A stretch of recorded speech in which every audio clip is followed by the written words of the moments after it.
तो आज यहाँ पर हम लोग एक प्रेस कॉन्फ्रेंस कर रहे हैं कि हमारे यहाँ हावड़ा रूरल ज़िला में एक घटना को लेके पिछले 1-2 दिन से कि टीवी के माध्यम से या सोशल मीडिया के माध्यम से एक खबर फैल रही है कि वहाँ पर 8 तारीख को एक भद्र महिला को लेकर के एक केंद्र करके घटना हुई थी। तो हम लोगों के पास जो तथ्य उपस्थित हैं उसके हिसाब से 13 तारीख को, माने प्राय एक सप्ताह आगे, 13 जुलाई को ईमेल के माध्यम से एसपी हावड़ा रूरल के पास बीजेपी की तरफ से एक कंप्लेंट पहुंची थी, जिसके अंदर अभियोग किया गया कि 8 तारीख को दिन में 11 बजे, 8 तारीख को मतलब जिस दिन हमारे यहाँ स्टेट में पोल चल रहा था, पंचायत पोल, उस दिन में 11 बजे,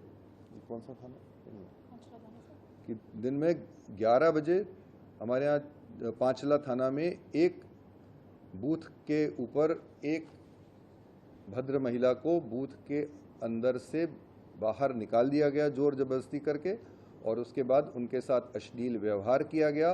उनके जो है कपड़े फाड़े गए और उनको इंजरी आई और चोट लगी। इस नेचर की संक्षिप्त में मैं आपको बता रहा हूँ। कंप्लेंट हावड़ा रूरल के पास पहुंची, एसपी हावड़ा रूरल के पास। उन्होंने उस कंप्लेंट को तुरंत थाने के आईसी के पास फॉरवर्ड किया और प्रिलिमिनरी इंक्वायरी उसी दिन करके अगले दिन 14 तारीख की सवेरे एक थाने में एफआईआर दर्ज किया गया। Outrage of female modesty, causing injury और विभिन्न जितने सेक्शन उचित थे सब उस पर लगा करके एफआईआर किया गया, और इसके साथ ही में इस केस का इन्वेस्टिगेशन स्टार्ट कर दिया गया था। इन्वेस्टिगेशन के अंदर जो चीज़ें अभी तक निकल के आई हैं उनका सबसे पहले मैं सबसे जो ज़रूरी सार है वो यही बोलना चाहूँगा कि अभी तक इसका जो इन्वेस्टिगेशन किया गया है उसमें इस तरह का कोई भी तथ्य सामने नहीं आया कि ये प्रमाणित हो सके कि इस प्रकार की कोई भी घटना घटी थी। 8 तारीख को दिन में 11 बजे, मैं पहले भी बोल चुका हूँ, हमारे स्टेट में उस वक़्त पंचायत पोल चल रहे थे प्रत्येक बूथ पर, और हमारे स्टेट में जो करीब 350 ब्लॉक हैं उनमें करीब 333 ग्राम पंचायत सीटें हैं। इनके ऊपर प्राय करीब 60,000 से भी अधिक 62,000 ग्राम पंचायत के बूथ थे और प्राय 7,000, माने टोटल 70,000, 7,000 पंचायत समिति के 70,000 से भी ज़्यादा बूथ थे। और प्रत्येक बूथ के ऊपर आप लोग अच्छे से जानते हैं केंद्रीय वाहिनी अच्छी स्ट्रेंथ में उपस्थित थी उसी दिन। इसके अलावा पंचायत के दिन आप लोग जानते हैं हमारे यहाँ बहुत हाई परसेंटेज ऑफ वोटिंग होती है, जिसका अर्थ ये है कि हमारे स्टेट के जितने मनुष्य हैं सब प्राय बाहर रहते हैं, सड़कों के ऊपर में, पोलिंग बूथ के आसपास हर जगह मौजूद रहते हैं। और आजकल हर मनुष्य के पास प्राय एक मोबाइल फ़ोन ज़रूर रहता है। इसके बावजूद न तो सेंट्रल पुलिस वाहिनी ने जो वहाँ उस बूथ पर थी इस तरह की कोई हम लोगों के पास कोई कंप्लेंट पहुंचाई की हुआ है, न जैसा आप देख रहे हैं कि किसी और तरफ से, चाहे जिन्होंने बाद में कंप्लेंट दी उनकी तरफ से या किसी पॉलिटिकल पार्टी की तरफ से या किसी भी तरफ से हमारे पास कोई इस तरह की कंप्लेंट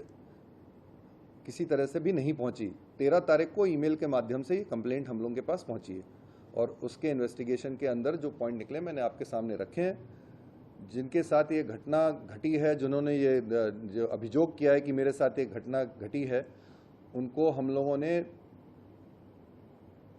नोटिस दे के कांटेक्ट किया है और बोला है कि अगर आपको कोई चोट लगी तो आपने निश्चय उसका कुछ इलाज करवाया होगा, कहाँ इलाज करवाया उसके बारे में बताएं, या आपके पास चोट लगने की जो इंजरी रिपोर्ट हो उसकी कॉपी हमें प्रदान करें। तो उसके जवाब में अभी तक उन्होंने कोई भी प्रमाण हमारे पास उपस्थित नहीं किया गया है। उनको हम लोगों ने चिट्ठी लिख करके सूचित किया है कि आप हमारे साथ में कोर्ट में चल के 164 स्टेटमेंट करें इस घटना का, कि अगर इस तरह की कोई घटना घटी आप बताएं। लेकिन वो आज तक उन्होंने उसके बारे में भी हम लोगों को कोई रिस्पॉन्ड नहीं किया गया। इसके अलावा और आपके ध्यान आकर्षित इस तरफ करना चाहूँगा कि हमारे इन्वेस्टिगेशन में उस इलाके से कोई ना तो वीडियो मिला है, ना आसपास के सीसीटीवी जितने हैं उनको हम लोगों ने अभी तक खोज करके देखने की कोशिश करी है, उसमें भी कोई इस तरह का प्रमाण हमारे पास उपस्थित नहीं हो पाया है। एक आखिरी पॉइंट और आप लोगों के सामने रखना चाहूँगा कि हमारे स्टेट के लीडर ऑफ ऑपोजिशन वो भी इसी थाने में पोल के बाद गए थे विज़िट करने के लिए, लेकिन शायद उनकी जानकारी में भी ऐसी कोई घटना नहीं आई, नहीं तो वो अवश्य बोलते। और इसके अलावा बीजेपी की फैक्ट फाइंडिंग टीम भी हावड़ा रूरल जिले में ही गई थी पोल के बाद में, और इस तरह का कोई अभियोग उन लोगों ने भी हमारे पास आज तक नहीं रखा। तो इसका हम लोग अभी भी इन्वेस्टिगेशन कर रहे हैं। इन्वेस्टिगेशन हम अपनी तरफ से एकदम फ्री और फेयर तरीके से करेंगे, क्योंकि इस स्टेट में हम लोगों के निर्देश बड़े क्लियर हैं, पुलिस का निर्देश भी क्लियर है और हमारे यहाँ के प्रशासन का भी निर्देश बड़ा क्लियर है कि इस तरह की घटनाओं होने से तुरंत पुलिस एक्शन लेगी। जो आप देख ही रहे हैं, घटना होने का जब आप लोगों को तो अभी जाकर के जानकारी हुई, प्राय आज के दिन इसको लेकर के ज़्यादा खबर फैली है,